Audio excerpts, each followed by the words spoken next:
What size of tungsten do I use, and do I change the size of my tungsten for finer work?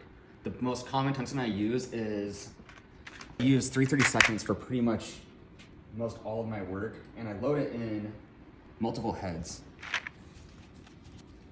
So for most of my TIG welding, I'm gonna be from 1 to 220 amps max. This laser 332 is going to hold up for basically anything that I do on my machine. If I am going to run material like an 8 to 15 thousandths wall tubing with the end cap welded on, so when I go down to something that's this thin and fine, that's where I will decrease my electrode size down to 040 or 1mm tungsten.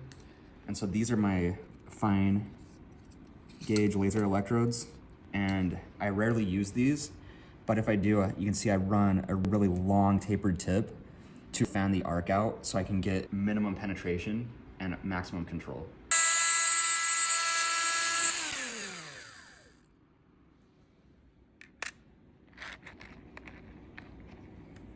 The really small tungstens are hard to put a grind angle on that's really long.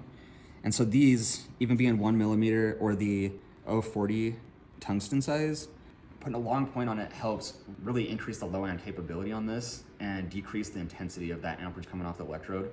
So this is gonna come off and try to fan out really wide. And so you're gonna get maximum control even down and around like 4 amps and below. This is something that I would run these small electrodes on. Something you can do too if you need to increase your control and you don't have these small 1mm electrodes is you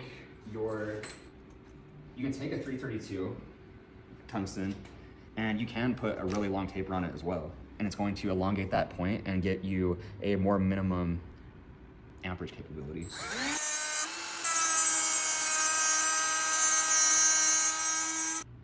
So even this being a very long electrode, you can still see that point down here is so long that it's essentially decreasing the diameter of the electrode. And so this is a way that you can get even more control out of the same size of electrode.